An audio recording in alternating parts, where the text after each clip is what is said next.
You guys, buckle up. We're going to show you something that's going to help your business. We happen to have the creator of the platform that we're going to go over with you, and we're going to show you how you can get more listings every single month. So I am very proud to introduce the creator of what we're going to go over. His name is Bob Mangold. You there, Bob? I'm there. All right. The floor is yours, sir. All right. Thanks so much. Hey, everybody. Thanks for being here today. Hopefully my goal is to take and give you a ton of things to think about and how you approach the business. And so what I usually start with is right here. Change is painful. How many guys raise your hand if you agree with me that pretty much real estate's changing on a daily basis? By the way, you can see you guys. I can see you guys, so raise your hand. So let me give you two examples. Yesterday, Redfin announced that they were going to start to take and post what buyers' agents get paid on their website.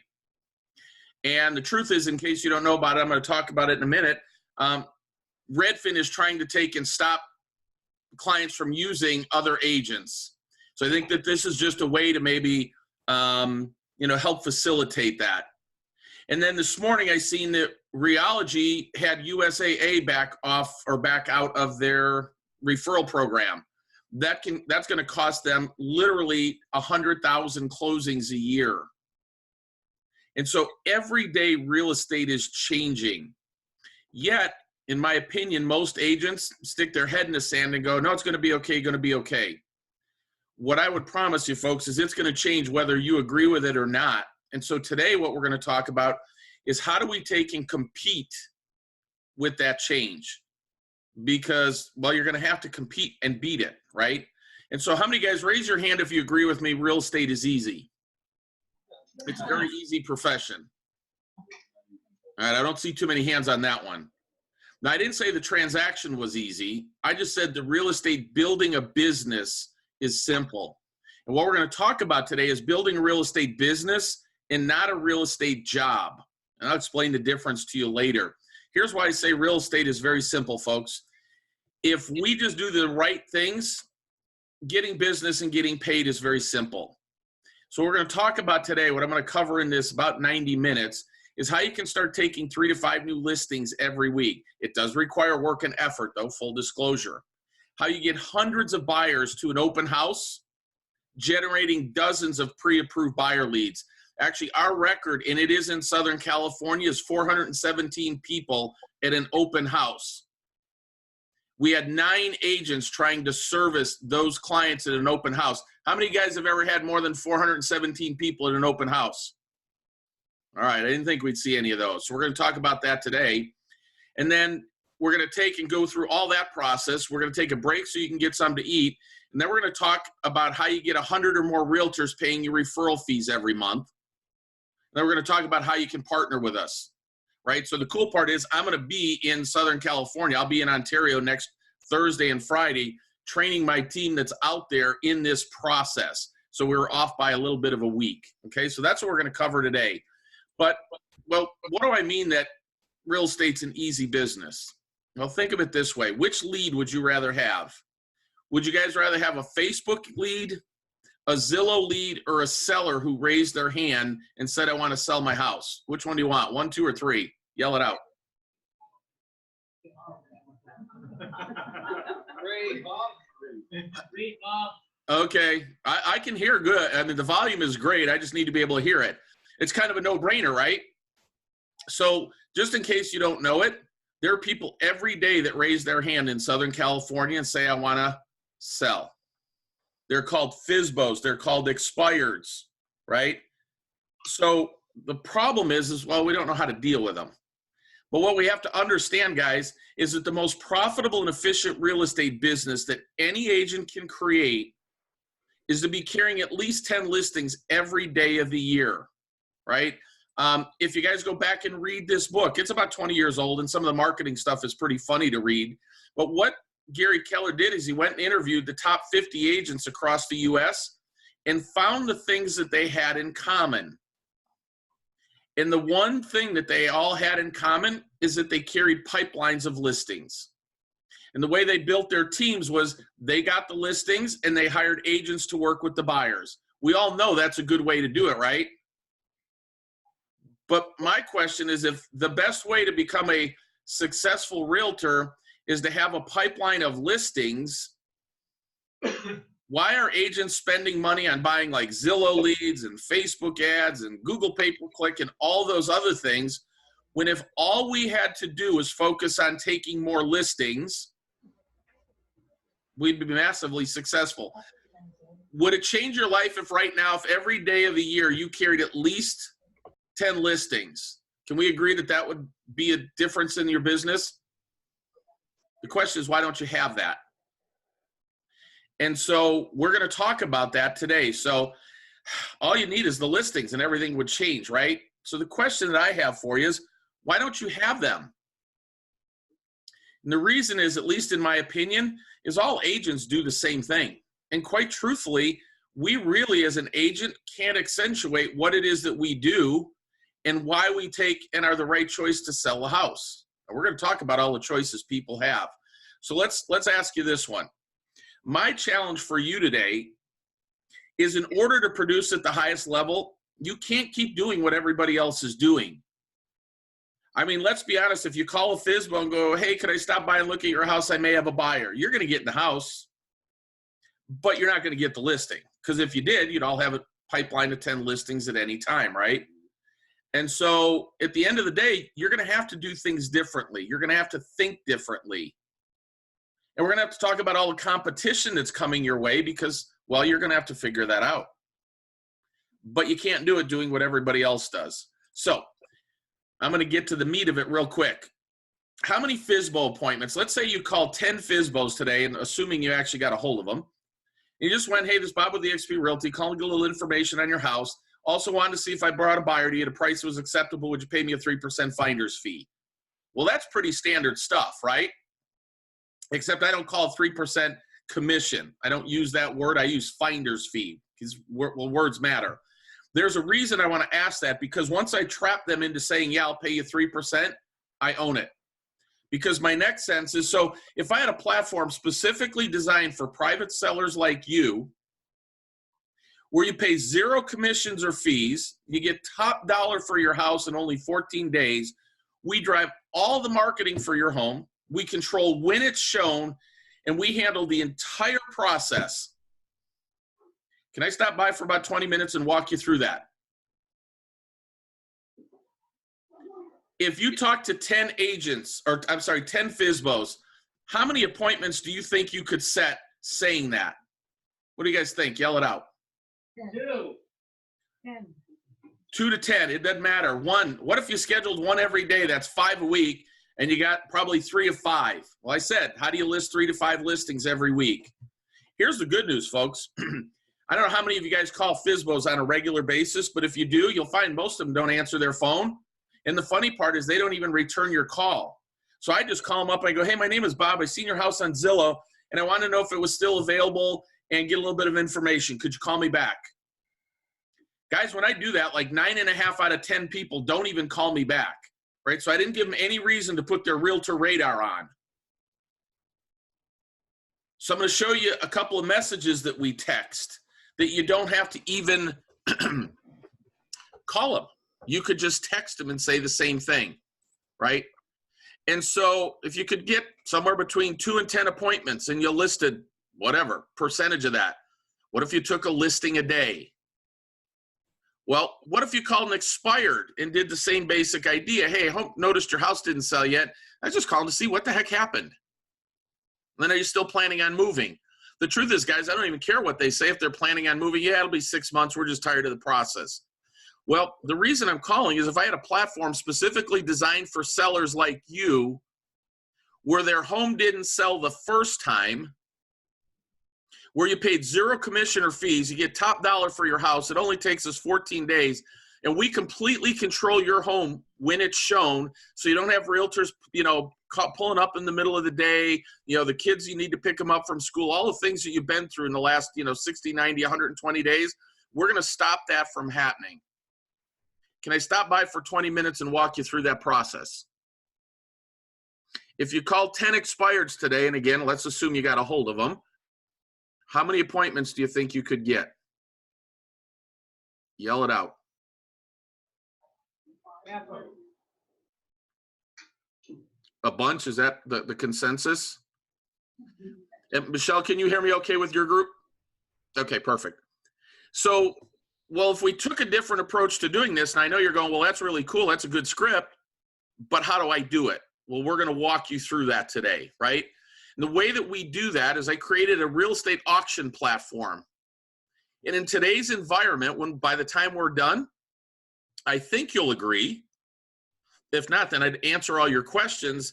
But it's the best way for you to be carrying a minimum of 10 listings in your pipeline by targeting FSBOs and expireds.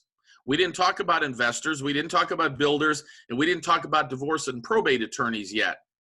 Well, if we have those 5 or 6 methods of being able to acquire listings, why would you ever spend another penny on a Zillow lead or a Facebook ad or a Google pay-per-click ad? Because remember, in real estate, it's not necessarily about how much money we make, it's about how much money we keep. So if we could take and do 10 listings, and we use those listings to get hundreds of buyers into your open house, and they had to be pre-approved to be able to bid on the house, why would you ever spend a dime to raise or to generate leads? Now, in Washington, because we got folks from California and Washington on here, in Michelle's market, you guys aren't going to get 100 or 200 people. You're not a big enough marketplace. But in California, folks, like in Temecula, our average is about 200 to 250 people.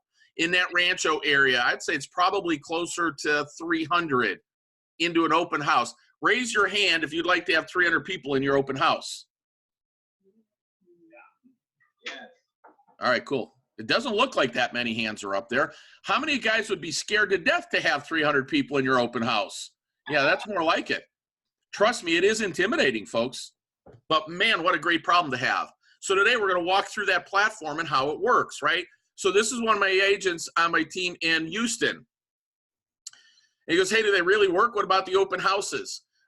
He rolled out a free 14-day listing program 2 weeks ago. The platform utilizes the auction platform. So far, he's taken 4 listings. He's got 8 buyer leads just from internet traffic. He did 1 open house with 112 people in it. He got almost over $90,000 over the list price with 45 bids. It's under contract. The seller paid 0 commission. He had 4 agents working the open house. Each one of them got 25 buyer leads. Now, as an update, I don't have it from the Facebook page. In the last 13 days, he's taken 54 listings. 54. I won't even ask if you'd like that. So we need to understand the process, but it's different, folks. I promise it is. You may go, I haven't heard of, haven't really seen auctions before. Well, I promise they're there, right? You got companies like, Zome and Auction, and, Hubzu is more for FSBOs. Auction and Zome is more for foreclosure. And then you got Elite and concierge auctions. Those are for like 10 million and above. So it's not new to the marketplace. It's just new to real estate agents, right? So here, before I go into the how this works, I want you to understand that the world is closing in around us as realtors. And I'm going to tell you all this up front because I need you to be open-minded to say, I have to work differently. I have to be paid differently. I have to generate business differently. But the reason for it that it becomes so pressing is you guys have to figure out how you're going to compete with listings from just other agents, right? Discount brokers like Redfin and all them.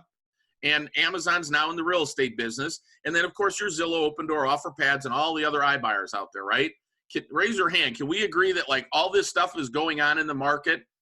It's not a function like, hey, there's talk about this happening 5 or 10 years from now. Guys, this is happening.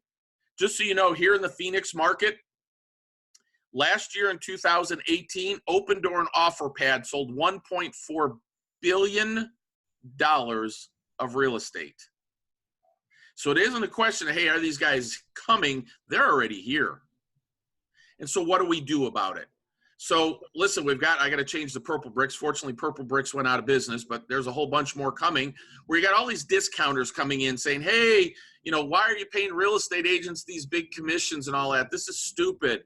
One of my favorite, I don't remember the name of it, but they get on there and they go, hey, technology's changed the real estate business. We'll connect you with realtors that you pay 2%. We'll add the 3% buyers, commission and 2% for the seller. It's a 5% listing. I promise in California, there's lots of people doing 5% listings, right? But at the end of the day, well, there's pressure on these commissions, right? Redfin, they just said, hey, we don't want to work with buyer's agents from other companies, so here's what we're going to do. We're going to let you submit your offers to us right on the website. That's not an auction process, but it's getting close. And what they said is, we don't want to pay the buyer's agent, so just submit your offer on our website. How does that make you guys feel?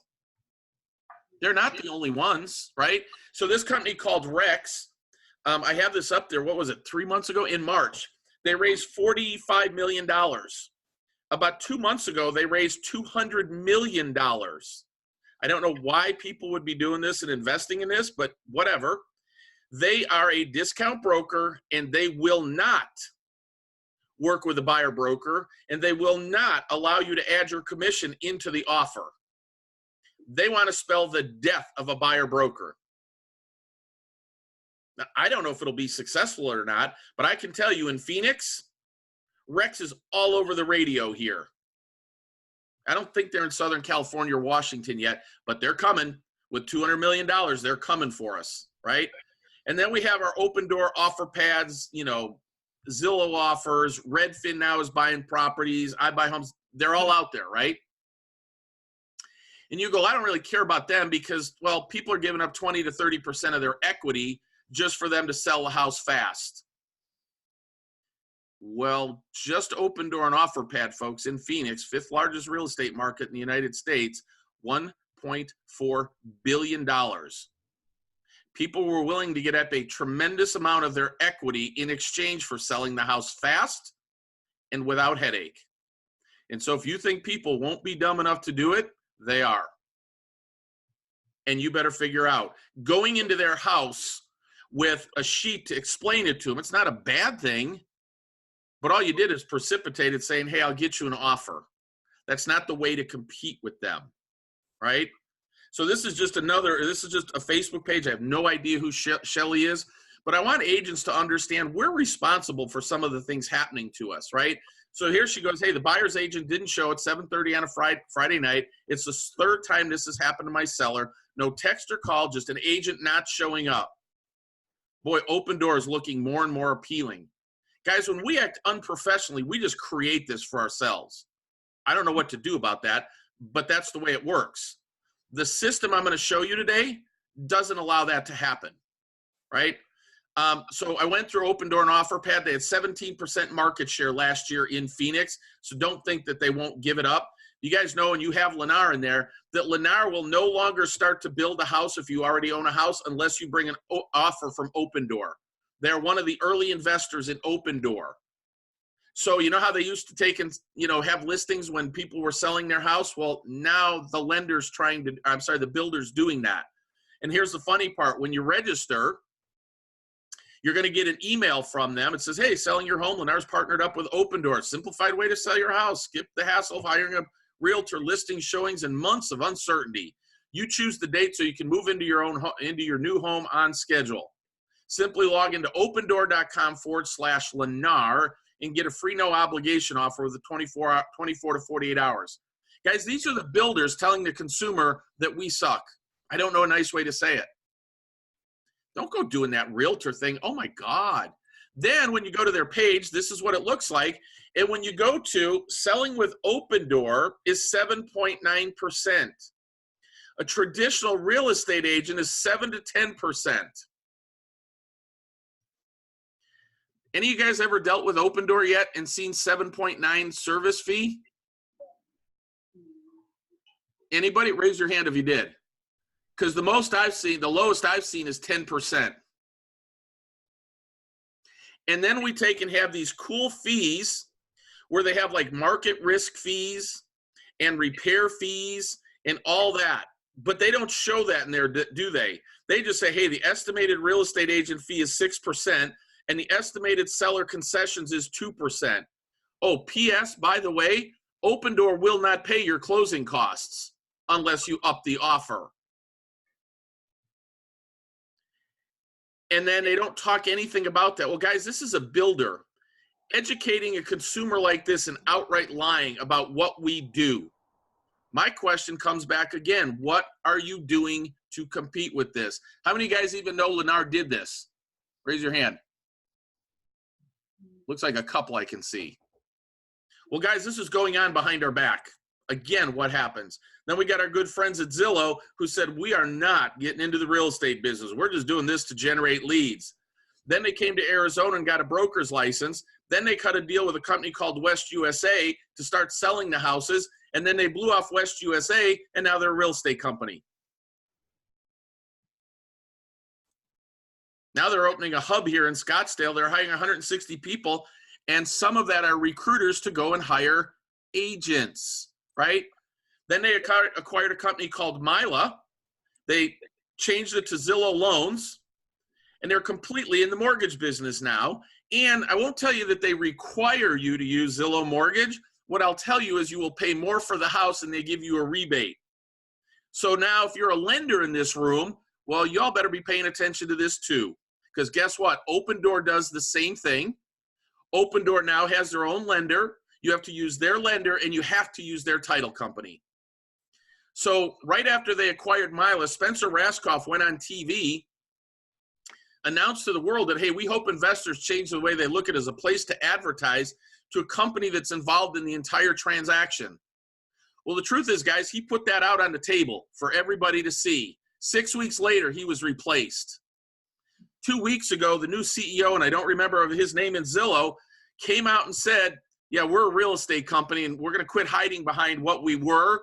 We tried to tell you we were a lead generation company, but hell, we're a real estate company now and we're coming for your business. So how many guys realize that Zillow's going to stop selling leads, and what they're going to do is they're going to take a 35% commission from you for anything they turn over? How many guys know that? Yeah, see, it's not real well known. Well, that's how it's working. So if you're in that room, either of these rooms, and you have a team and you're buying leads from Zillow or Realtor.com, because they do the same thing with OpCity now, you just need to know your mechanics and your money is going to change the way it works. I will tell you that Zillow and Realtor.com, with those leads and how they're doing it, that will spell the end of real estate teams because there's no money left. And if you have a real estate team, how many of you guys think that your agents will go, well, why would I give anybody 50% of my commission when I can go to Zillow and just pay 35%? So remember I said the business is changing every day, folks. You better stay in front of it, right? Then we have our good friends at Amazon is now providing leads. They actually have it on the Amazon website that they're doing the same thing with Realogy and some of the Realogy brands. You think Amazon's going to be happy with just that? I don't. Then we have the lenders doing it, like Rocket Mortgage or Quicken Loans, the largest lender in the world. Well, they created their own real estate division. Guess what? Every time somebody takes and pulls a credit report, a mortgage credit report, it gets directed to their agents to call them. Every time their debt ratios drop, like if they pay off a credit card, a notice gets generated. So just so you know, the credit reports or credit bureaus and lenders know how this works. And it goes to their agents. They get the leads before you even have a shot at it. And, oh, we're going to give you this discount and that discount, and we're going to be just wonderful. Guys, everybody's got their finger in our pocket. Then how about this one? How many guys have seen this? The lawsuit, and it just started with NAR and Realogy and the rest. Everybody's going to get dragged into it, that the sellers don't want to pay the buyer broker anymore. My God, if that passes, what happens, folks? And so we need to think about it, right?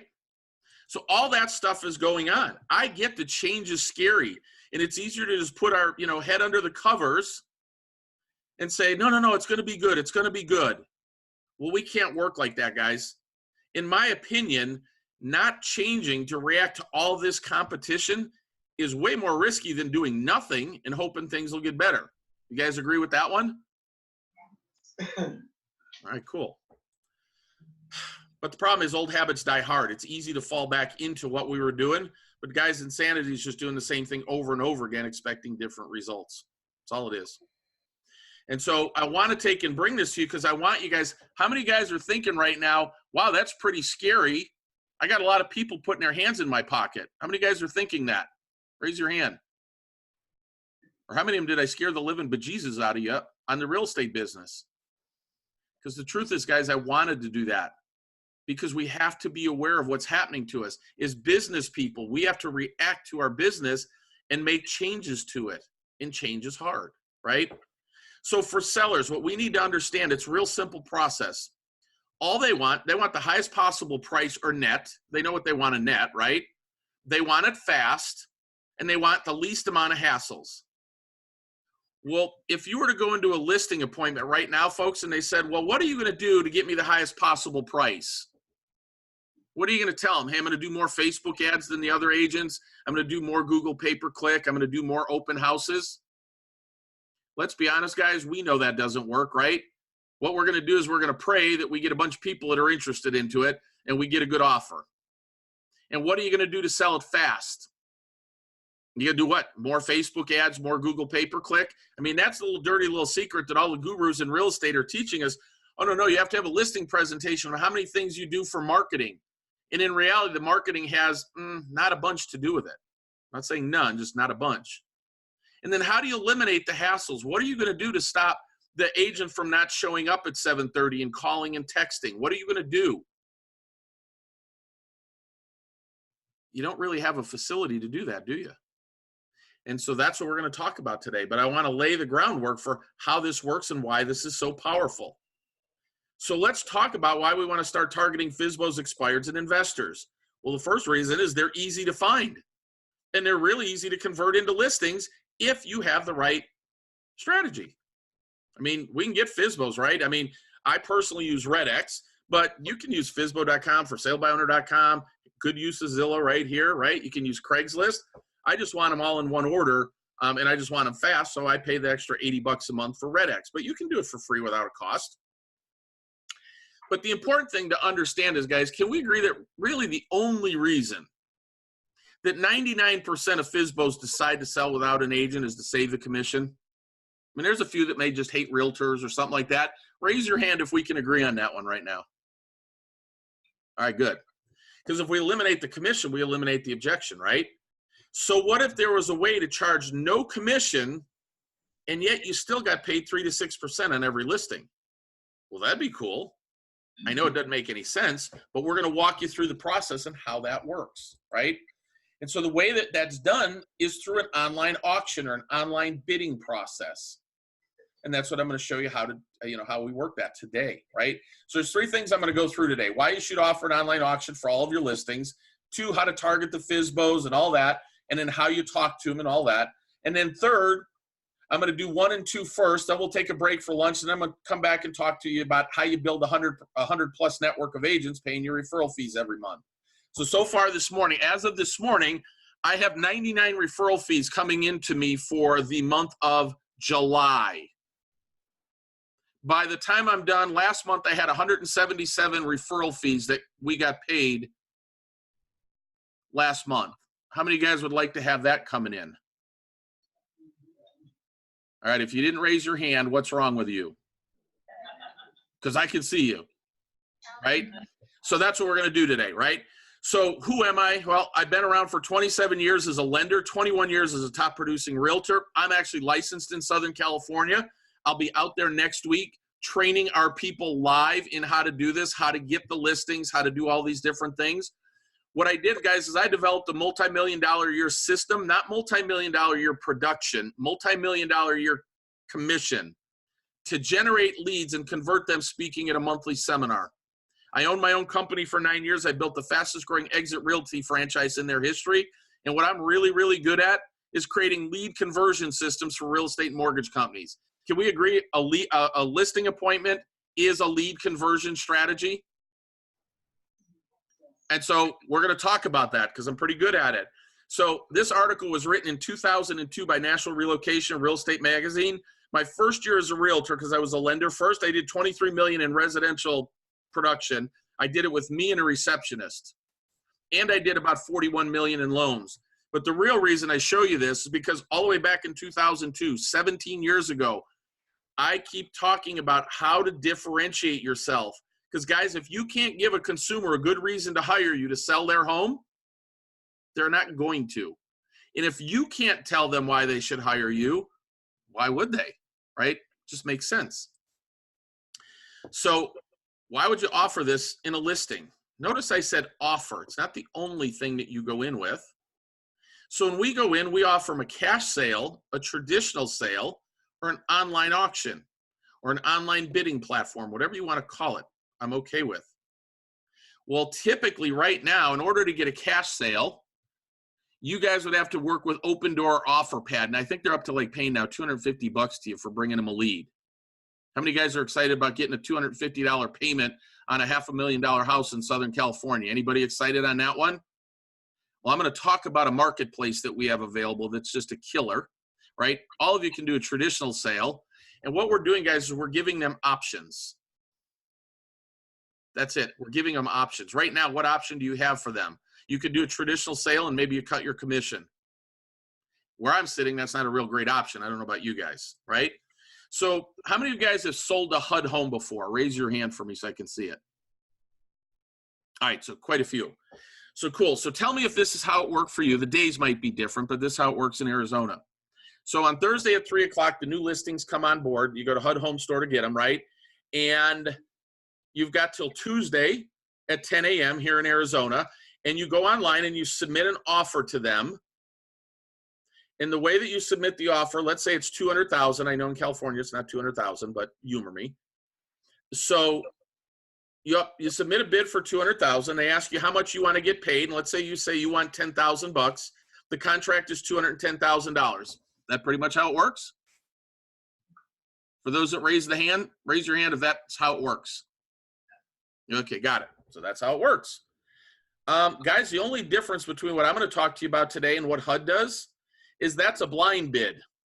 We're going to make it transparent. But if a buyer really likes a house, they go in with a higher price because, well, they don't want somebody else to get it. And you don't know how many people are bidding for it. But it's an auction nonetheless, right? You just don't think of it that way. Well, guys, just so you know, that's how HUD does it, VA does it, Freddie does it, Fannie does it, USDA, the IRS if they take your house back. It's how all the banks sell it, right? So like here, you just go down to the courthouse steps in downtown Phoenix, and all the properties are sold at auction. That's how the banks sell them.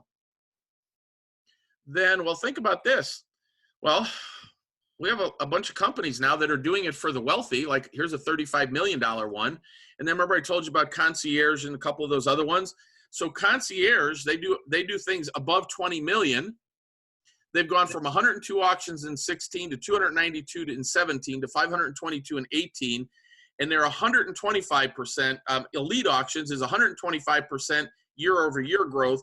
And already this year in the first quarter of 19, they were up 150%. So here's what I want you to ask yourself. The wealthy are selling their house that way. The government's selling the houses that way. And the banks sell their houses that way. Why do you think they do it that way? Because they get more money, don't they? So if the government who has, well, if they run out of money, they just take more of ours. So well, that's an easy one, right? And the banks have the money and the wealthy have the money. What's left for the everyday citizen in your market? Why can't they take advantage of an auction platform so that they could get a higher price, just like the government, the banks, and the wealthy? The reason is because there isn't a platform for them until now. And so at the end of the day, this is about how do we take and generate more business. Because can we agree the everyday market is bigger than the wealthy or the banks or the government? All right, so we agree on that one, right? Because that should be the question you're asking yourself. Why isn't the real estate industry doing it? Well, the good news is we're starting to do it because, well, I created a platform for it. So you got Forbes now writing articles about why sell your house at auction. Then you got HGTV that did this thing where basically they found an expired that didn't sell in Hot Springs, Arkansas. The seller wanted $250. The agent said, hey, selling it on auction would be a no-brainer. The house actually sold for $275. And what HGTV did, they did a research process, and they found that about 11% of the time, auctioned homes sell for more than what the seller had previously listed the home for in a conventional sale. What that means, folks, is it's an expired. So about 11% of the time, the expired listing sold for more money than what it expired for. And I think we can all agree the number one reason a house expires is because it's already overpriced. So the question is, why aren't we providing that kind of value to our consumer? NAR says, here's 10 benefits. I mean, this is just coming directly from NAR. They say, hey, here's the benefits. I don't have a platform for you to use, but hey, it's a good thing. And really, guys, the reason that they work is because they utilize the science of pricing, right? So I've been using this graph in my listing presentation for probably 20 years. And all it does is it says, hey, if you price the house at market value, you're going to get 60% of the people who could buy that property will come and look at it. If you price it 10% above, it drops to 30, and 15% above to 10, right? The gray areas are your expired listing ranges, right? But if you price it 10% below, 75% will look at it, and 15% below, 90% of the people will look at it. Well, we're going to talk about how that works and why that works, right? And what do we do about it? So let's talk about the benefits of selling a home for a seller. Number one, it's a simple sales process. Doesn't require any negotiating on your end, right? It's listed online, it's sold online, that's how it is, right? And you don't even have to accept the offer because everybody freaks out and goes, well, what happens if it ends up too low? Well, guess what? The seller has the right to accept, reject, or negotiate. So they have absolutely no risk to do it. None. The buyer's premium, which I'll explain in a minute, the buyer pays all. I should take the most out. We just have everybody that we work with. The buyer pays all the real estate commission. How many guys are thinking, my buyer would never do that? Well, I promise they do, and they do it all day long. The other part, the auction deadline creates buyer urgency. There's a deadline, right? The typical timeline for our auction is either 14 days or I'd go up to 30 if you got a, like a multi-million-dollar property. We've sold some in 7 days. We've done some in 10 days, but our typical timeline and what I recommend to everybody is 14 days. So the entire process takes 14 days, right? You set the terms and day of your auction so that you can plan your life accordingly. So here's how we work it. We put it into MLS, let's say on Wednesday the 1st. We do the open house on Saturday and Sunday, about the 10th, whatever that would be. The house is only available to be looked at through the open house. There is no lockbox. Why? I'm making this simple for my seller. They just got to be out of the house for the hours we're doing the open house. Nobody's pulling up saying, hey, can I see it? Now, don't get me wrong. You're going to have realtors, even though we say the only time to see it is that. They're going to call you and they're going to go, oh, I got a buyer. They're leaving on a flight in 2 hours. Trust me, it happens. Here's my answer, especially in California. If you got somebody who needs to be at the airport in 2 hours, you better get them there. But you're not getting into the house. And there's a whole series of reasons for that. But I committed to the seller that I'm going to make this easy. So they know when the open house is. And then typically we will end the open house at 5 o'clock on Wednesday after the open house. And the reason we do that is we give the buyer time to get our lender, their tax returns, their pay stubs, and their bank statements. Nobody gets to bid unless they are pre-approved. Not pre-qualified, pre-approved. Any lenders in the room? Didn't look like it. If there are, how much do you think your lender would love to be at those open houses? And so at the end of the day, we have complete control over when the house gets shown, what kind of inconvenience the seller has, all of it. We're going to get it done in 14 days, right? So here's my question. If I can get top dollar for your house, it takes 14 days. Why would you ever give up your equity to an open door offer pad offer? I mean, the buyer's going to have to be pre-approved so they can close really quick. I can close because most of the time if somebody gets an open door, they're not ready to move yet, right? So it takes them 30 to 45 days. Well, I can get them closed in the same amount of time, except you don't have to give up your equity. And because the buyer's paying all the commission, when I talk to a FSBA, they go, well, I was just going to go with Redfin. I'm going to pay 1%. My God, why would you pay 1 when you can pay none? You're starting to see the power of that? The competitive bidding process helps you receive the true market value of your home. I mean, let's be honest, guys, who actually dictates market value? And so at the end of the day, we let the buyers dictate it. And then we handle everything for them, right? You go, well, why would the buyer do it? Well, they have complete control over getting the house they want. Right now, if you're in a competitive market, like there's only 1.6 months worth of inventory here in Phoenix. If they want the house, they can pay for it. No multiple blind offers where people are doing it. They literally can watch the auction happen online and bid what they want. It's completely transparent. They have the ability to preview the house before bidding, so there's no hidden surprises, right? We have a whole auction we have a whole open house weekend. I recommend the seller provides a home inspection. And if they don't have an agent, or the agent didn't sign them to a buyer-broker agreement, I can reduce the buyer premium to take and double-end it. And guys, all the auction process does is creates a contract price. And I'll walk through what that looks like financially. And we accept traditional financing. Well, here's an example of a guy in Seattle who wanted to buy a house. Now, why they didn't let him do a counter offer is beyond me. They had multiple offers, and they just accepted one. So the guy, about 6 weeks after the house closed, went in and looked at it. He said, man, I was willing to pay $35,000 more for it. Man, the realtor lost, the seller lost, and the buyer didn't get the house the house they wanted.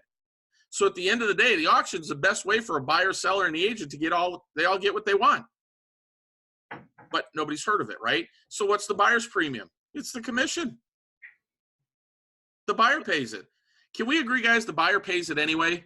Tell me if this isn't a traditional listing presentation. Folks, what were you thinking of selling the house for? And they go, whatever, let's say $300,000. Great, how did you come up with that? Well, we need to get about $275,000 out of it to close on the next house. Is that pretty much how it works? So guess what? They recognize that they're paying fees and all that other stuff. So we just need to net them the highest possible price. So this is what it looks like.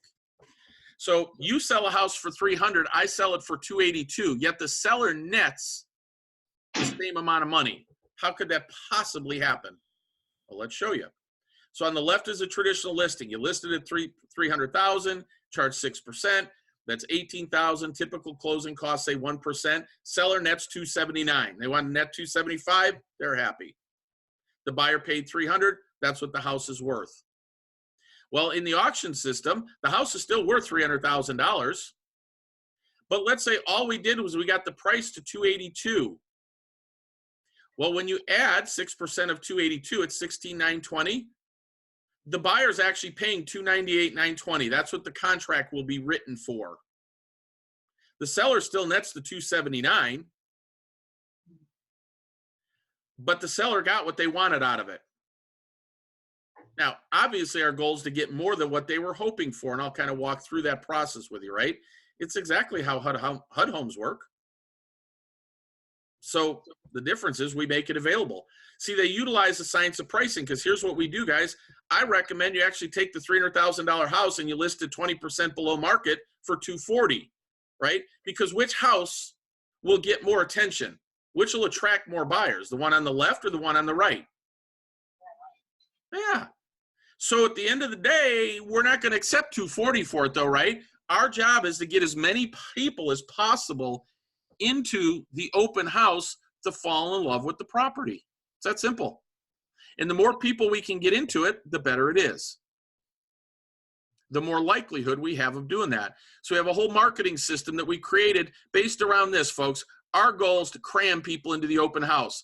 If you walk into an open house and there are 20 people in there and you fall in love, you go, oh my God, we really love the house. And if the starting bid is $240,000, you think that people aren't going, well, you know, we're not getting this for $240,000, right? It's all psychology. The other thing, remember I said, what would you rather have, a Facebook lead, a Zillow lead, or would you rather be belly to belly with a bunch of people coming into an open house that obviously are interested in buying a house? Which way will you make more money? So we have a complete process to fill these open houses. It's that simple. Our goal, we're not advertising to send them to a landing page to fill out and give me some, BS email that's not going to work. I want to be belly to belly with them. And we have systems to do that. Oh, and by the way, it doesn't cost like thousands of dollars to do this. And so at the end of the day, this is about filling the open houses, right? We've got a whole series of marketing that we can do. So James, who's in the room, he did an open house in his market, $500,000, priced it at $425. He did absolutely no promotions, had over 100 people come in 3 hours. James is in the room right now, so you can ask him at the lunch break, right? Michael did this, starting bid at 300, had over 300 people in on Saturday, right? He sold this house in a week. He had a 1-week auction. By the way, he didn't just sell one house. The investor that he worked with bought 2 houses. He flipped them, sold them in cash, and closed from beginning to end in under 20 days. Those are my kind. Robert down in San Diego, over 300 buyers into his open house, 45 loan approvals. He ended up closing deals with 18 different people, right? Christine got 2 listing appointments from FSBOs within 2 hours. 1.1 million. To save time, I'm not going to play this. This is one of my guys in Phoenix. In 2 weeks, he took 5 listings. He's also a flipper, got 4 houses to flip. Just calling using that schedule. Oscar, I don't know if Oscar's there now, but Oscar's an agent down in your market. He took 5 listings, over 85 buyers at his open house, and he had to hire 3 agents within his first 10 days. Because you don't want to be sitting all those open houses, do you? Ron and Sherry have more than 400 buyers at their first 3 open houses. They're currently working with more than a dozen on finding them a home. They're in the Temecula area. I don't know if they're there or not, right? So this is one that I was personally at. Jerry and I did this one out in Banning. I didn't realize what Banning or where Banning was. Here's the cool part, guys. Everything that you could do wrong, we did wrong for this open house. It was out in the middle of nowhere. It was so far off the beaten path, we couldn't really drive signs to get traffic there. It was a 7-day process, so we didn't have a whole lot of time. The house was worth about $3. We starting bid at $199,950. We still had 60 people come into this open house in the middle of nowhere. And at the end, here's how it worked. We only ended up getting 1 bid because I told you we screwed everything under the sun up, right? All these agents filled out a contact us form and thought they were bidding. So at the end of the day, we didn't even have people set up to do the bid right. We got 1 bid of $280. The seller was not willing to take it. So we called the highest bid and said, hey, we have 19 other people that did not bid on it that wanted to. The seller is willing to take $300,000 with a 5% buyer's premium, $315. We'll give you a half hour or so to call your buyers and see if they want it. 5 minutes later, Jerry got a call and said, yep, we'll do it. So even when we screwed it up, we can sell it. This is an auction in Utah. Seller wanted $160 for the house. This is just 1 bid at $170. I'm going to show you those later, the actual process of it. But guys, the goal of the auction, the goal of that open house isn't to get them to 282. We want to get the auction maybe 290, right? 295. So this is how the math would work if we use 290 for the highest bid. The buyer's premium would be $17,400, which means the buyer pays $307,400 for it. The seller nets more money.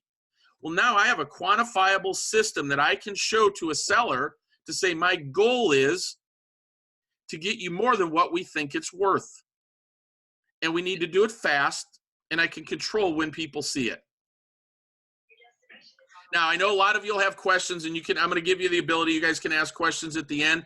If it doesn't appraise, because I know everybody worries about that one. Trust me, it's not that big of a deal. It's just a normal transaction. All that happens, folks, is the contract gets written at $307,400. The truth is, if the buyer didn't have the money to bring into closing, I know it in advance because they're pre-approved. I'd know not to take that offer. But I would go to who was in the second place who might have cash and go, well, my highest offer is $290. You willing to bring cash to the table? So don't sweat it. Anything is negotiable, right? Remember, our job is to get the seller the highest possible price, open, transparent auction where I can drive hundreds of people to it, give me the ability to show them a system to accomplish that. I don't guarantee that it's going to happen, right? I can get it fast because it's only 14 days and they only have to leave for 2 days. Well, there's only one way I know of to do that, folks, right? So here's what your business could look like. You're the listing agent. Well, now because you can't do open houses every week and you can't handle that kind of traffic, well, you got to go hire some agents to sit this with you, right? And let's say you have them pay you a 30% referral fee. And I know in California, there's no such thing as $250, but humor me. At least in Washington, you got $250 there, right? It's the average sale price in the United States. Well, guys, if you had, let's say 8 agents there doing that, and they take 2 deals a month out of the open houses, well, you're getting 4,500 times 8. That's $36,000 a month. And oh yeah, you're going to sell some of these. I'm thinking even in California, you guys could eke by and have a pretty decent life on that, right? I'd suggest if it was half of that, you could. Now, all this requires work. Make no mistake about it, requires work, right? That's what we want to help people build businesses like. That's our goal. I don't know what your goals are, but that's our goal for everybody we work with, right? So how many of you guys are starting to see the power of that? Raise your hand for me. All right, cool. So how do we target all the FSBOs? Well, this is the easy stuff, folks. Remember, we agreed that for a FSBO, the only reason they don't list is the commission. Well, the buyer premium eliminated that. So it's no longer an objection for them. So now I can get in the door, right? We're calling using the script I gave you before. This is the text that Robert down in San Diego sent. The only thing that was wrong with this, he said close within 10 days. I would have said under contract within 10 days. But short of that, he emailed it, or he texted this message. The woman called back. He listed the house, and that's the one where I showed you where he had over 300 people and 45 pre-approvals. It was a text message. I have a new agent that just joined my team in Tampa this week. 6 listings his first week on my team in Tampa from texting that kind of a message. So how many guys are afraid to cold call or hate cold calling? All of you need to be raising your hand because I know 99% of you are afraid, right? Could you text a message like that?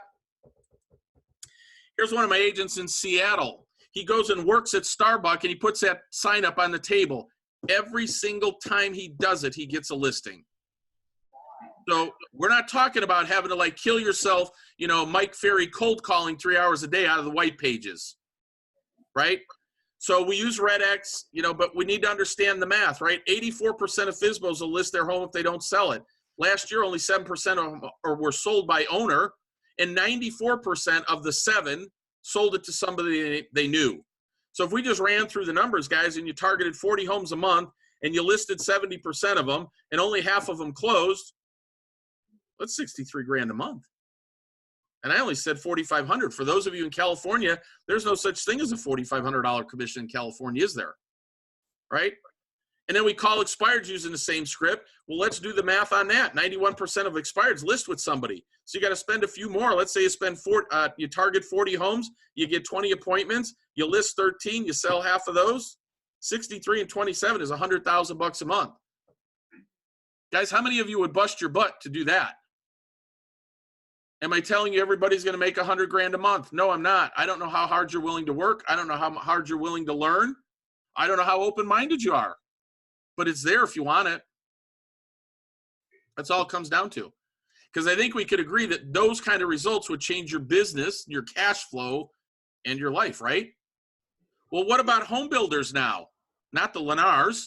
Well, don't you have a good story to talk to home builders? You do. What about investors? You think all these people flipping their houses wouldn't love to get top dollar, sell them fast, eliminate their holding costs, especially if they're sitting on hard money loans? Oh my God. Those are a gold mine for business, right? Probate and divorce attorneys. Probate, their fiduciary responsibilities to get the highest price for the assets of the estate. You have a way to explain it. Divorce attorneys, everybody wants to get divorced fast and get the most amount of money, right?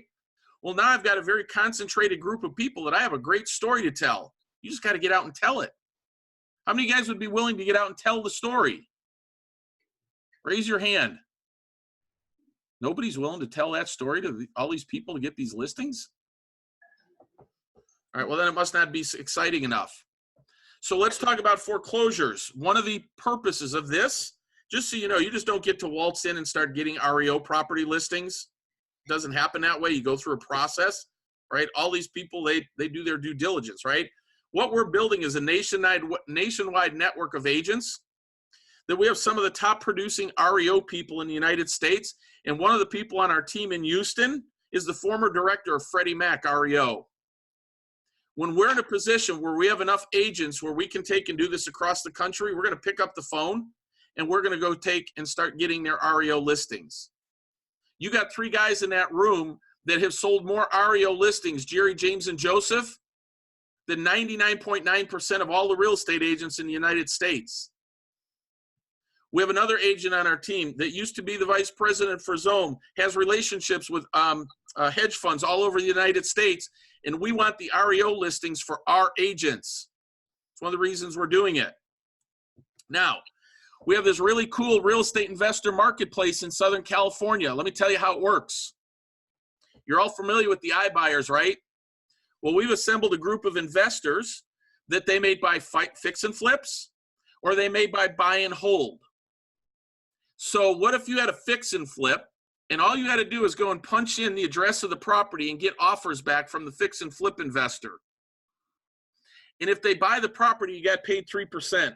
When they flip the property, they give you the listing. How many guys would like that deal?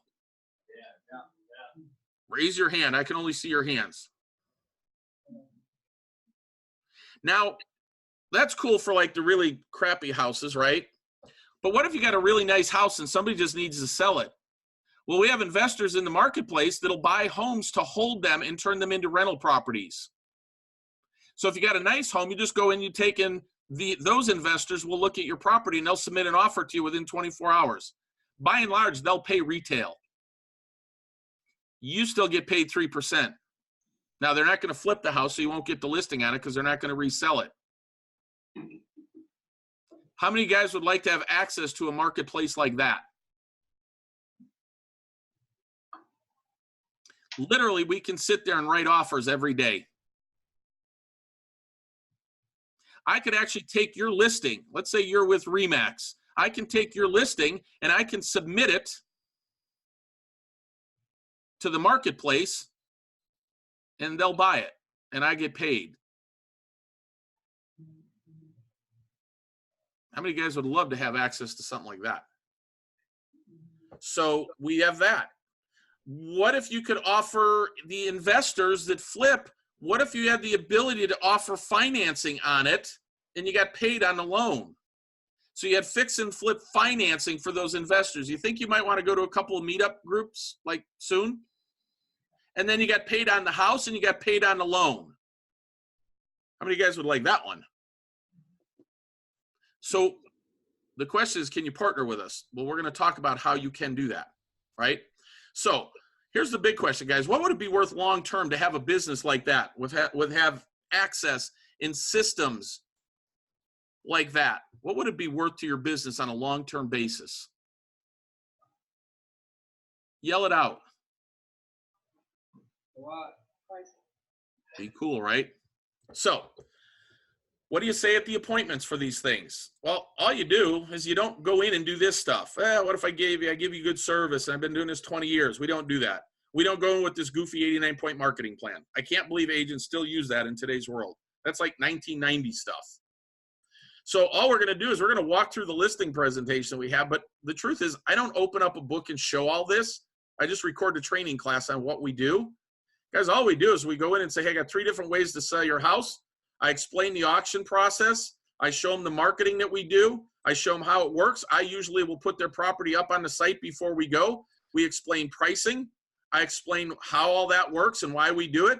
I go through the math. And that's all we do. But see, here's the thing that we need to understand, guys. One of the ways that we fight off all these, vendors, if you will, is that we give our people an experience. So imagine if your listing expired at like 4 o'clock or 5 o'clock on Wednesday, and at 4 o'clock you bring over some pizza, some wine, some whatever, and you sit there and you watch this happen, right? So this is one of our houses in Utah, and he did that. He literally had a bunch of food and all that stuff there. Mind you, the seller was happy at 160. And they just kept watching these bids come like that. And that was the final bid. Is that an experience people would remember? What if they invited over friends and family and neighbors to watch it? Think you might get a couple of listings from something like that? It's about what kind of experience can we deliver as a realtor? How cool would that be? And so that's the process. I know there's lots of details, and we'll be happy to answer for it. We'll let you schedule private appointments so that, you know, Jerry, James, and Joseph can answer it, things like that. But how many of you guys think that would be a great addition to your business? Like the things I just went through, the ability to do auctions, to have an investor marketplace. Raise your hand if you think that would be an amazing addition to your business. All right, looks like most. So here's what we're going to do. When we come back, we're going to talk about how you can partner together with us and be able to take and do this. So what I'm going to do is let you guys take a break, get some food, and then come on back. You know, I think you can probably eat and listen at the same time, right? So we keep pretty close to time. So let's take a break. I'm going to mute myself. You guys can grab something to eat and then come on back, and we're going to talk about how you start getting referral fees every month. All right, so thanks, folks. So do me a favor. I know that they passed out a survey. Those are important to me because it tells me the content that I discussed, does it register with you? So it's important to me to have the feedback, good, bad, or indifferent. So I'm okay with it, but it actually helps us be better. I have a different outlook of the real estate business, I think, than many, and that I try to strategize about what we do best. So the first hour this morning was about strategy and systems. This is about business. How do we make more money? And so that's what this is going to go into. It'll be about a half an hour. Then we'll wrap it up. I know you guys got to be out of the room at a certain time there in California. And so let's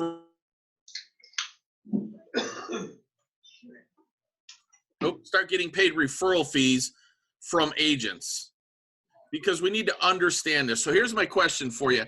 Raise your hand if you have a real estate job. How many of you guys have a real estate business? Because, well, here's how you tell. If this is what you feel like, that you're running on a hamster wheel, and the minute you get off the hamster wheel, your cash flow stops. If you feel like that, you have a job. You have a real estate job. So now raise your hand, now that I identified it. How many guys have a real estate job? How many guys are too busy eating to raise your hand? How many are embarrassed to say, oh my God, that's me? Because what we want to talk about today is, well, if this is what your life looks like, that you can make money while you're still sitting at a beach, then you have a real estate business. And so what I do is I work with agents who want to start to build and develop real estate businesses. Listen, to have a real estate job is a dime a dozen. That's what, you know, all the industry gurus and everybody teaches you. Hey, you just work, and hope that you save enough money that one day you don't have to work. Unfortunately, I've been doing this a long time, and I have not met very many of those people who've been able to do that. And there's all kinds of reasons that you can't. And so we're going to talk about now is how we can, right? So I want you to understand that's actually me. That was about, 8 months ago. I actually was severely injured. I actually fell off my roof, fell about 3 stories. I broke everything on the left side of my body. I was completely bedridden for 2 months. I couldn't move, couldn't walk, couldn't do anything. But if I was an everyday real estate agent that was on the real estate hamster wheel, meaning the minute I stopped working, it was actually 5 months, and I was like the miracle person that I could do it in 5 months. I went 5 months where I would have been able to sell real estate. If that was you, what would happen to you and your family? I mean, could you take buyers out like this? Could you go on listing appointments like this? The good news, because I structured my business in such a way that the month that I got hurt, I actually made 71% more money than the month before. And the second month, when I was in a physical rehab hospital, I made 44% more money than the month before when I was lying flat on my back. That would be my definition of a real estate business. How many of you guys now want to have a business like that? Take a break from the food. Raise your hand so I can see it. Thank you. All right, cool. That's what we're here to talk about. What we're looking to do, folks, the reason we do these events, we're looking for agents in local markets. So right now I've got, agents from Washington to California on this call. We're looking for agents to help build teams like that in their local markets, so that 3 to 5 years from now, 80% of your income was coming from referral fees and 20% was coming from referral transactions. Okay? That's what we're looking for. We want to help agents to do that. We use the auction platform to help you accomplish that, right? So remember when I said that this is what your business could look like? This is what we want to help you do. We want to help you take more listings. We want to have these agents, let's call it 10, that you have to hire to go sit the open houses. And we're going to have them pay you a 30% referral fee on the deals, right? Because you're the one getting the listings. You're the one driving traffic to it. So you're going to get a referral from that. And you go, well, I could do that. Well, what if we could also convince your broker to pay you a referral fee on top of that for all these people? How many of you guys think right now if I called your broker, I could convince them to give you more money from those agents' transactions? Anybody? Because they can't. But what if we could? And that's what we're here to talk about. So we want to walk through the EXP Realty platform, because it's going to allow you to do a lot of the things that I talked about today, on top of getting the referral fees and the investor marketplace and all that, right? But here's what I would tell you. Keep an open mind. Whatever you decide to do is going to be okay with us. But comparing EXP Realty to any other company is like comparing apples to oranges. Now, maybe this works for you. Maybe it doesn't. That's okay. Keep an open mind. If you've heard of it, how many of you guys have heard of EXP before? Raise your hand. Actually, not that many. So what I'm going to tell you, whatever you think you've heard, you probably haven't heard it right, or you'd be with us already, right? But we need to understand it's not like a regular real estate company for a lot of reasons, right? So we need to understand how the money flows in real estate. I always love when agents brag and go, oh, we have this really beautiful office. And I go, great, how much do you pay for it? And I'm like, well, I don't pay for it. No, we pay for everything as the realtors, folks. So let's understand whether it's a franchise company or a company, just an independent broker. It all works the same. In order to pay the expenses of the business, who has to create the revenue? The agents. And then you create the revenue. They take their piece off the top, and then they let you keep whatever's left. It doesn't matter which one. The only question is, the bigger the companies, like say a franchise company, they have more people to feed. So they have to take more money from you. And so the way that it works is, in order to get paid and for the broker to become, wealthy, right? Which is why anybody who started their own company, myself included, I said, hey, the way for me to build leverage was to take and start this company, hire a bunch of agents. I had 188 agents and 2 Exit Realty franchises.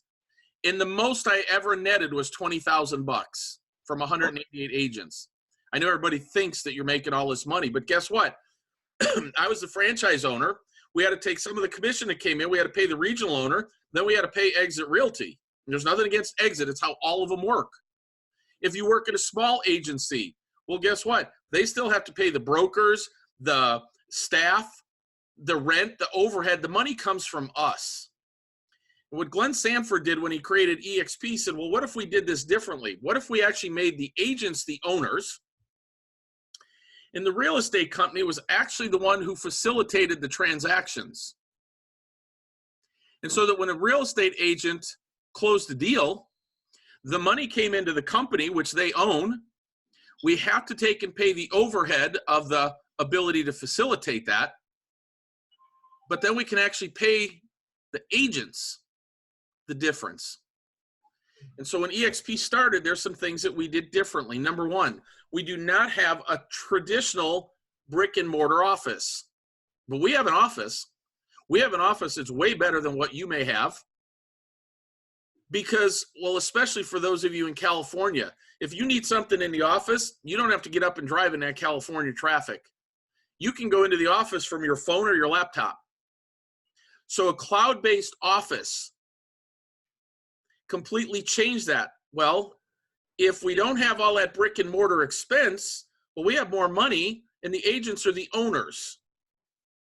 Then we're a publicly traded company. We own stock in the company, and you get paid stock for just doing your normal real estate business. And then we have a revenue share function that the agents are paid back in the form of referral fees for helping grow the company. And so what does that look like? Why does that work that way? Well, let's start with this. First of all, we're a publicly traded company. Our NASDAQ symbol is EXPI. Agents get stock in the company. When you close your first transaction of the year, you get stock. When you cap, you get stock. If you invite an agent to join the company, when they close their transaction, you get stock. You know how at the franchise companies, you pay like a 6% royalty to the franchise company? Well, at EXP, we allow you to take 5% of your commission and buy the stock at a 20% discount. So when you were an agent at EXP and the stock was like $1 or $2 and you were buying it at 20% off, and now it's like ranging anywhere from say $8.50 to $11 or $12, and you were buying it at 20% discount, you are building equity in your company at a discount. And then if you're a big producer, you can get your entire cap back in the form of stock just from doing your real estate business, folks. We're not owned by hedge funds. We're not owned by investors. We're owned by the executives and the agents at EXP, period. So that's why we're different, right? So as we discussed earlier, well, technology is changing everything, but it doesn't eliminate the real estate agent from the transaction. And if you think about it, guys, what has technology actually done for the consumer? It's given them the ability to shop online. Other than that, there's really no big technology change in the real estate transaction. That's paperless now in a few things, but we still need an agent. But the downside to a real estate franchise or a real estate company, it doesn't matter either or, is I had brick and mortar expense. My two biggest expenses were rent and payroll to pay the staff. Well, if I have a cloud-based brokerage where just like I'm doing a class here on Zoom, I can do a class for anybody anywhere in the world. And I don't need to go anywhere else. I can do this from my phone. Well, that eliminated brick and mortar. So if you're the owner of the company now and you don't have brick and mortar that you're paying, it's better to be the owner, isn't it? And so technology changed that.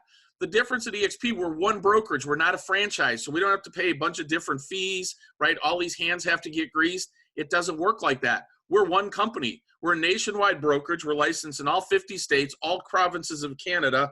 Excuse me. And in October and November, we'll be branching into Australia and the United Kingdom. And it appears the first quarter of next year, we're opening in Mexico. And you go, okay, cool. But because we work differently, you get compensated differently, right? So our goal is to sell more real estate. It's the primary focus of what we do. And so I want to talk about some of the systems and how that actually works. Well, I want you to understand the agent count at EXP. Currently, we have 22,000 agents, right? A month ago, about 6 weeks ago, we crossed 20,000 agents. Now we just crossed 22. How is a 10-year-old company? We'll be a 10-year-old company on October 4th of this year. To give you some context of that, it took Keller Williams, who's the largest company, 23 years to get to 10,000 agents. We're at 22,000. The question is why? That's the question that I ask everybody to keep an open mind. Is it like we just found 22,000 agents who don't understand real estate? No, what we're finding are 22,000 agents who are business savvy that says, wait, if I can change the way in which I'm compensated and I can make more money and I can build some other systems in place that allow me to pay me even if I'm not working, well, that makes more sense for me and my family, right? Guys, this is what our office looks like. It's just cloud-based. We work in there as an avatar, but all that really means is I go in there. If I wanted to talk to Joshua up here, I would simply unmute myself and say, hey, Joshua, I need some help with this. Or if I wanted to go into accounting, I'd go into accounting and go, hey, I need some help with that. Or I could go into our tech department and get help with my computer. Or I can attend training classes. We have over 50 training classes a week. What a cloud office environment allows us to do, folks, we don't need to have desk fees. We can work from anywhere. We don't have the brick and mortar. We don't have expensive leases. Our transactions are paperless, yet we can still train and support our agents.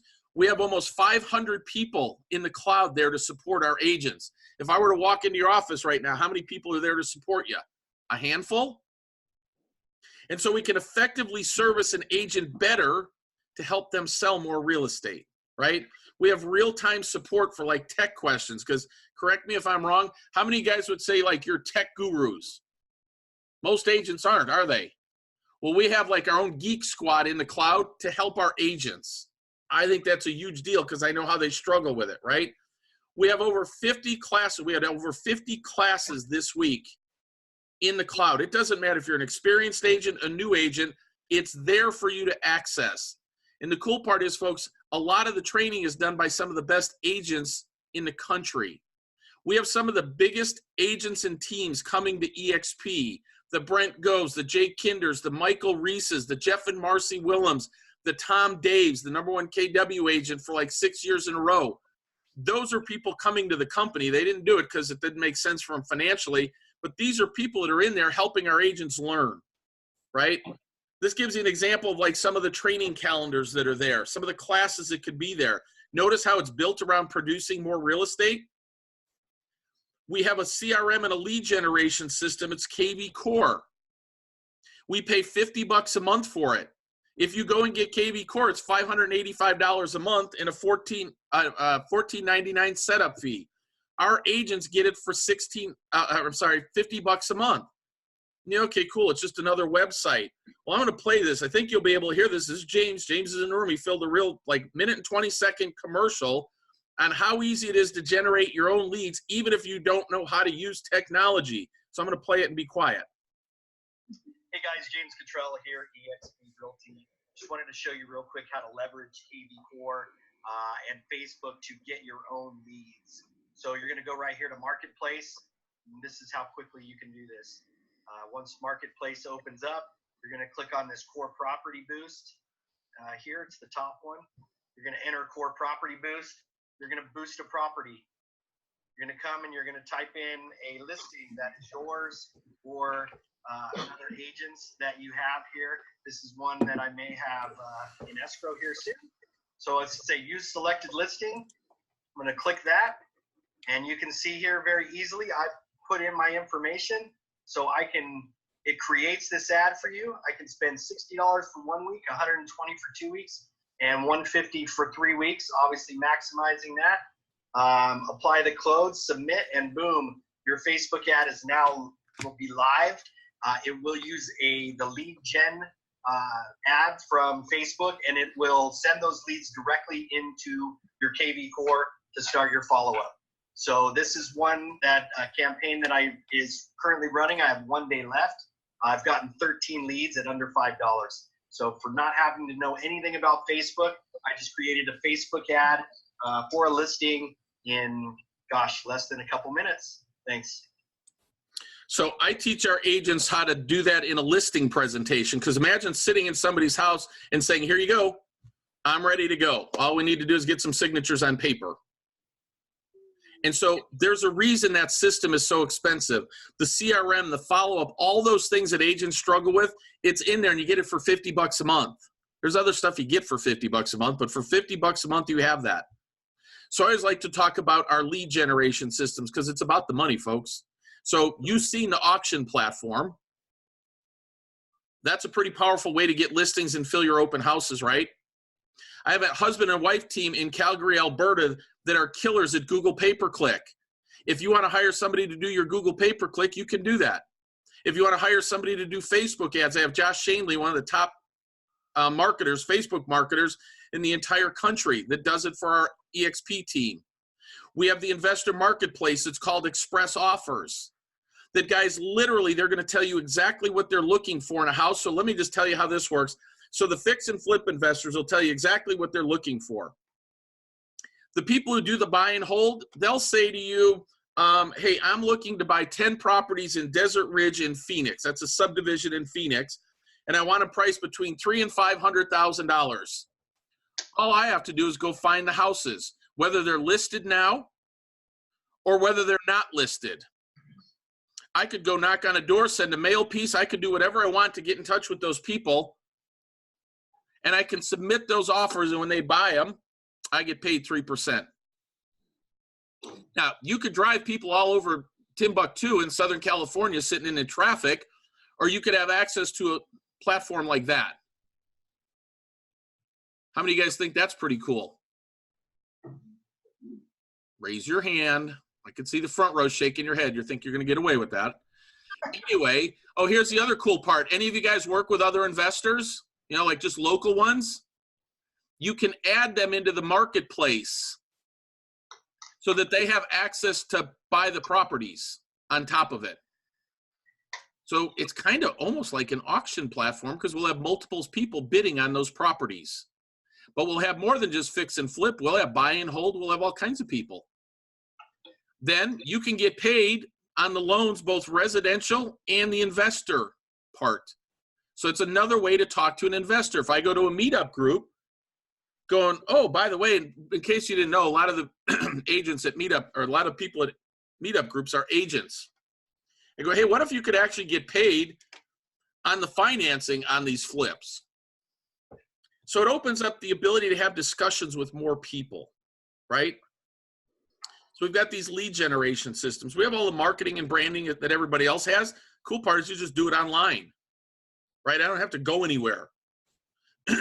We have enterprise that allows you to take and treat your business like a business.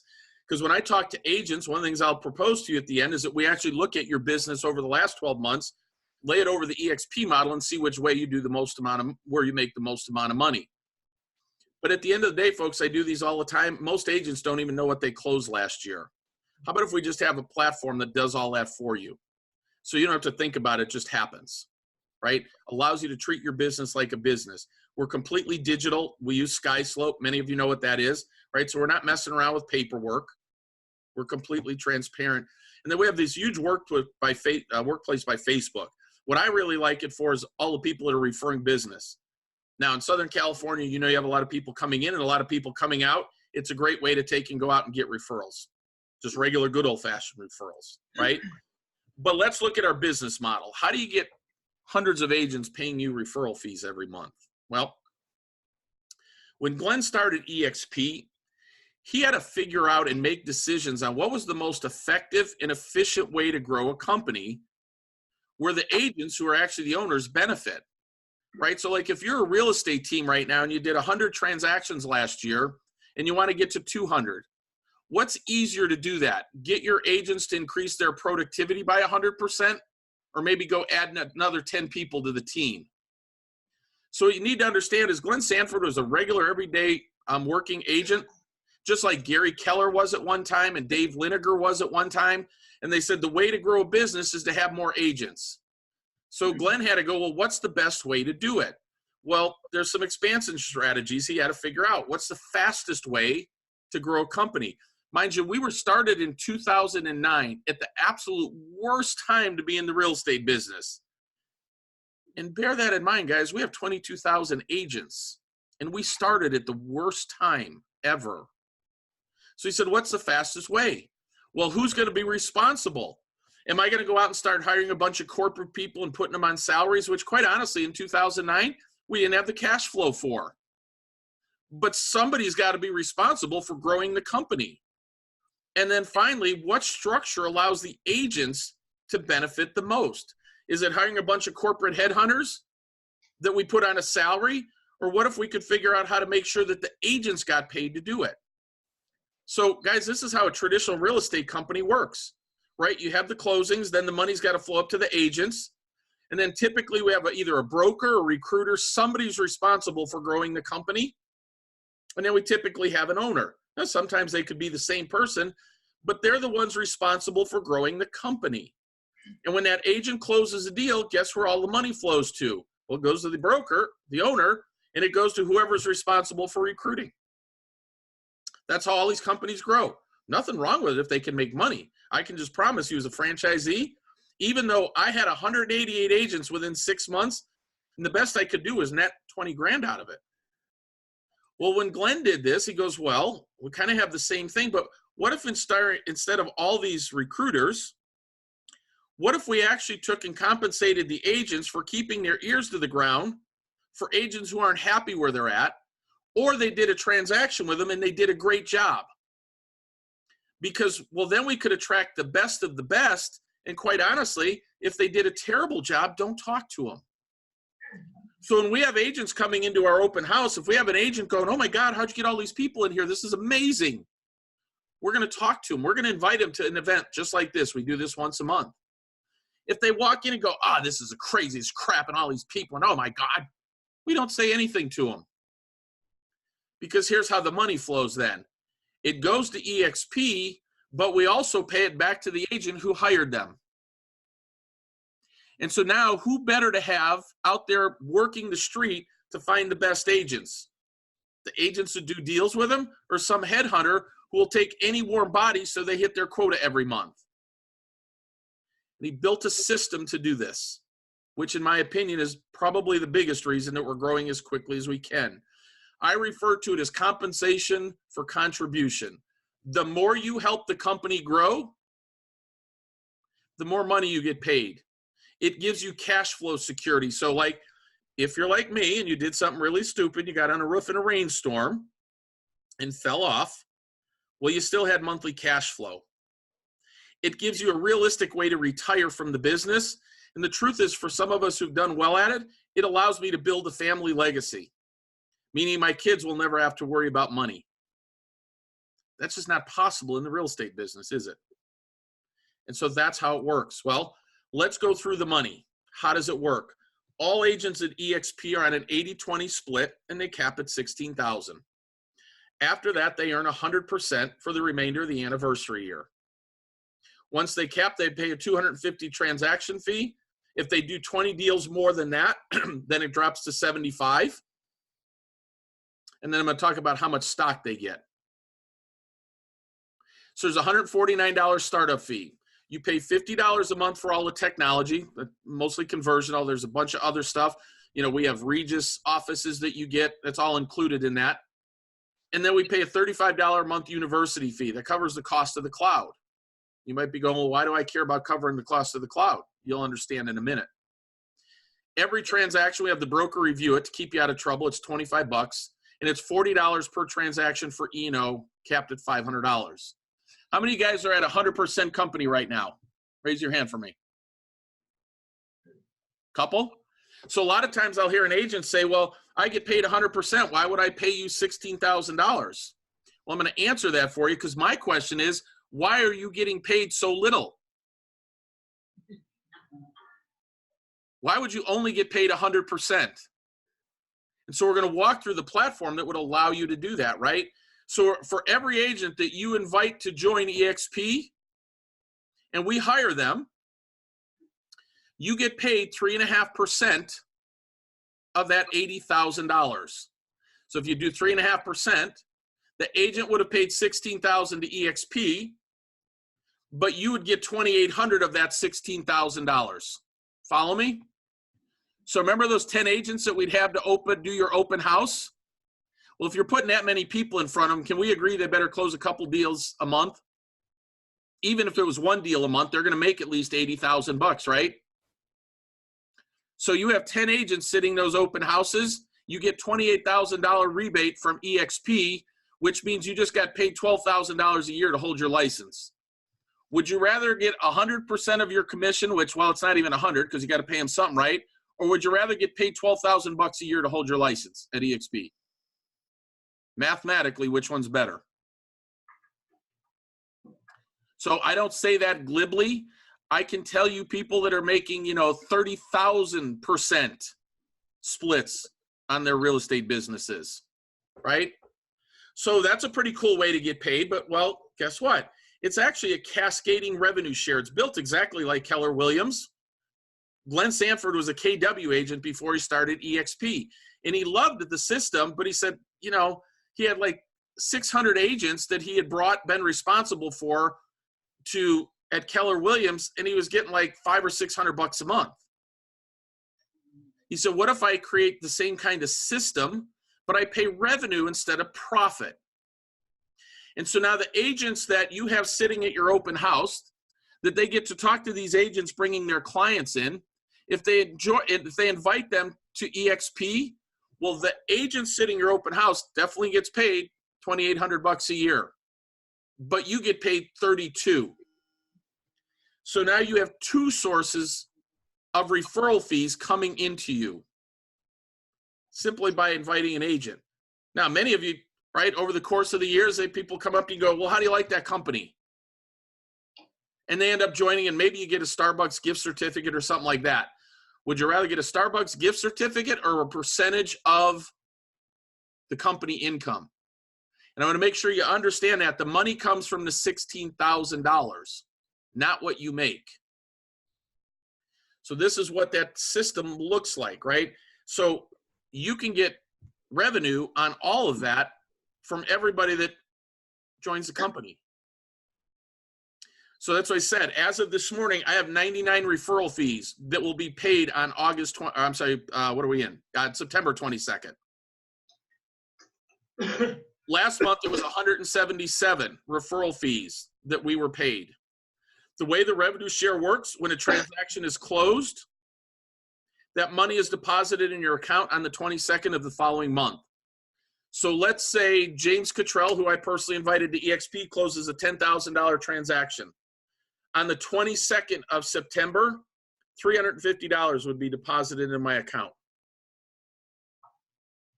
plus all the other agents that I'm responsible for bringing aboard. And so I won't go through this. It's a little, confusing to do in a lunch and learn, but just understand this is how much you can get paid for all those tiers. The more you bring aboard to EXP, compensation for contribution, the more it opens these up. But for right now, let's just think about if you had 10 agents sitting the open houses, you had them paying you a referral fee on all the deals, and then EXP paid you a referral fee. Powerful, right? Because here's the question I have for you. How many ways do you get paid from your real estate business right now? So I'll just say traditionally versus EXP Realty. You get closed for you get paid for your real estate transaction, right? Well, here we get paid for that. We get paid stock. We can get paid on the mortgage. We can get paid on the hard money mortgages, if you do those. We get revenue share. And then we also have some affiliate programs like Moving Hub, which is a concierge system that we can get paid on. You're not going to get rich from it, but probably pays for your Facebook ads every month. What's better, guys, getting paid 6 different ways or once? And it's not hard. And so it becomes about cash flow. It becomes about business and becomes about leverage. See, here's the cool part. Within the EXP model, well, it's not just me anymore that I'm responsible or getting paid on. It's not just on my efforts. I can do the effort one time. I invited James Cottrell to join EXP. He was at a Facebook event that I taught here in Phoenix. And James is responsible for about 200 agents that we get paid a referral fee on every month. All I did was talk to James. He's responsible for more than 200 agents. Now I have complete leverage because of that, right? Because the question I have for you guys, what kind of lifestyle would you guys have if EXP was paying your personal expenses every month? Right? So I could tell you all the big numbers that people, I could show you my numbers, and quite honestly, you just wouldn't believe it. So I just said, well, what would happen? Like, how many guys would be thrilled if your broker started making your car payment free every month? And it didn't come from your closings. Because a few years ago, we had just started at EXP, and our revenue share check was like $1,887. And I'll be honest, I wasn't mad at the company. I was mad at myself saying, hey, I got to make this happen faster. What's wrong with me? I'm smarter than this, all that stuff, right? And then literally I was bending over to put something in my pool, and I realized, well, wait a minute, my mortgage payment's $1,764. EXP just made my mortgage payment. I'll never have a mortgage payment again. Well, if you agree, that's a great way to build leverage for you and your family, and you contribute more. You just talk to more agents. I mean, shoot, you could get them coming into the open house. You could hire them to sit your open houses. You may have relatives in other cities that or no agents in other cities, and we bring them aboard and we plug them into that auction platform. Here's the deal, guys. Help us hire 10 agents who are listing agents. who have to go out and hire the 10 agents that sit at those open houses, it's $348,000 a year for you before you ever close your first real estate deal. Would that change your life? Is that a better deal than 100% commission? There's work involved in it, no question, but it's leveraged work. I can do the work one time. I only brought James aboard one time about 2.5 years ago. We get paid over and over again, right? See, guys, this is what we want to help you build. That's why we show you the auction platform, the investor marketplaces, all those things to help our agents do more deals, which means they have to hire people to help them. They couldn't build this kind of business on their own, right? Oscar had to go out and hire 3 agents because he had all these listings. It was like, oh my God. Michael had to go out and hire all these agents because he had all these listings. And now he's getting referral fees from the agents and referral fees from EXP. That's what we want to help you build. Now, is this for everyone? No. You're going to need to work to do that. But guys, if 3 years from now, let's say 5 years from now, we were able to put you in a position where you had $348,000 a year coming in before you closed your first real estate deal, how many of you guys would like to be set up like that? Raise your hand for me. I didn't say you had to move to EXP today, because I know every one of you are going, yeah, I'd like that. I just don't know if I want to do all these other things. It takes work, guys. We're looking for these agents who will do that work, that will go out and take listings, that will go out and build a team, because what we can do then is teach others how to do it. I'm coming to Southern California next week to teach all of our EXP team all the details of this so we continue to grow. We currently have about 165 agent team in Southern California right now. We want to get to 1,000 because there's so many people there, right? This is what we want to help you build. I don't know what you want to build, but this is what we'd like to help you build, because I think we can all agree that would be life-changing, wouldn't it? And so that's what we'd like you to do. So what do you do next? Well, I recommend fill out that form. If you got a bunch of questions, just schedule a time to sit down with Jerry, James, Joseph. We can jump on a 3-way call. We can put your business last year over the EXP model and see which way you make the most amount of money. Then at least you know. I think it'd be a good idea to do an office tour, see what that's like, because especially guys in California, I mean, I spend a lot of time out there. Sitting in that traffic is nuts. So the more time I can spend sitting at my desk instead of sitting in a car, getting dressed up and having to go to meetings, the more money I can make, the more time I can spend on revenue producing activities. And then what I tell you is let's do that, and then let's decide whether it would make sense for you or not. It's that simple. So you're not under any obligation. If you thought the tools were awesome and you thought the systems were awesome and you think you'd like to plug into that marketplace where you could literally write offers every day, well, let's talk. It's that simple. So we're not going to push anybody to do anything they don't want to do. My saying for our agents is real simple. Professionals sort, amateurs convince. We don't want to convince you of anything. We don't want to twist your arm. We want you to be excited. We want you to be able to say, oh my God, finally something I could plug into that would change my real estate business. It would change my future, because 3 to 5 years from now, I could have an entirely different life.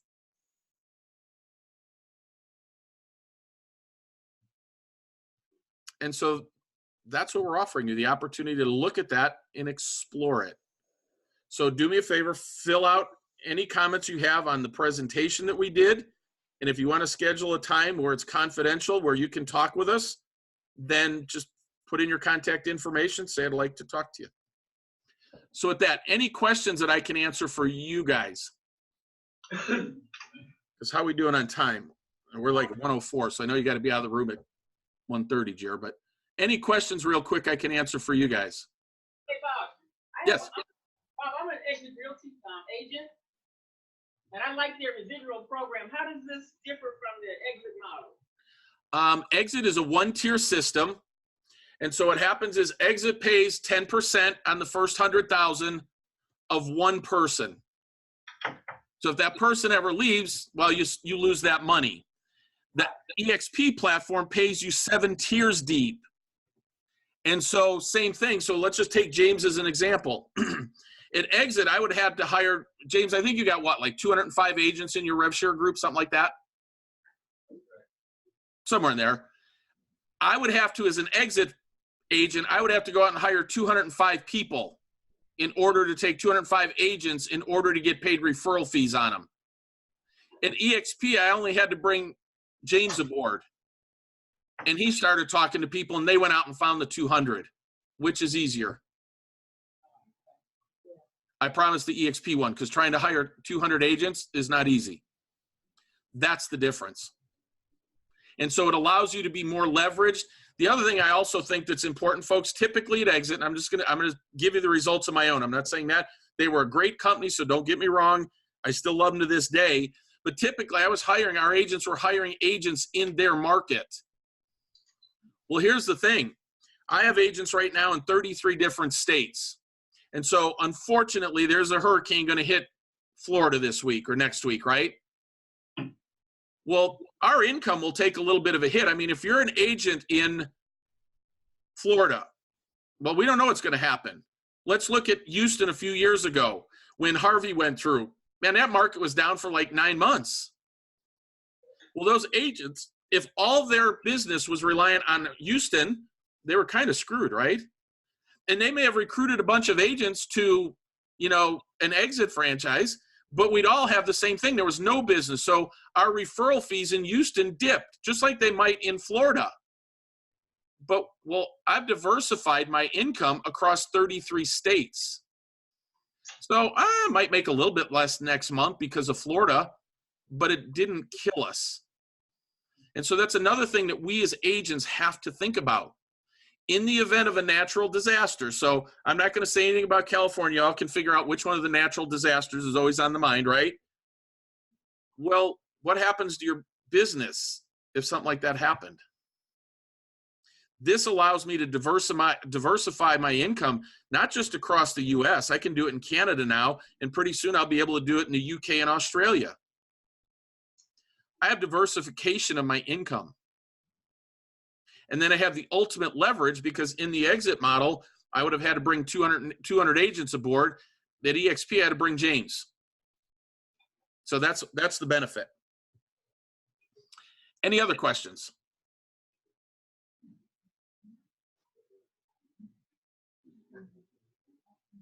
Nothing? And everybody's usually afraid to ask. It's okay.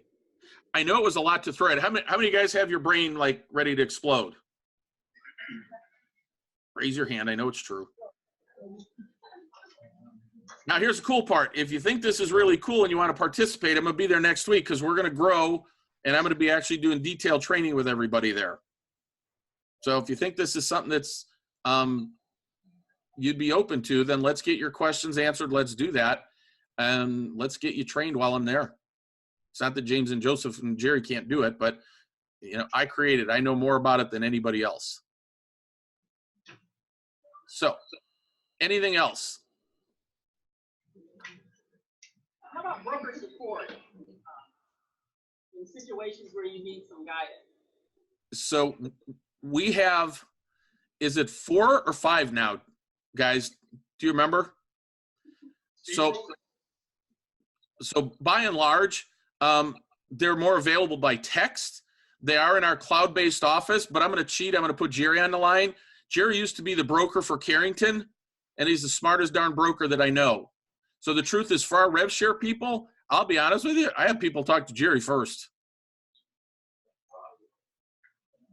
But we have our own brokers to do that. But great question. The cool part is literally you click a link either on your laptop or your phone to talk to people. That's the coolest thing. And everybody thinks I'm being a wise guy about California, but tell me the traffic isn't horrific there. It's horrific, Mom. Right. So anything else I can answer for you guys? Because then we got to wrap it up. They got to get out of the room in time and all that good stuff. Do you have periodic agent meetings where the agents can get together? All the time. Like every Tuesday, we have coaching programs that we do, just us, aside from EXP. So yeah, we have stuff going on all the time.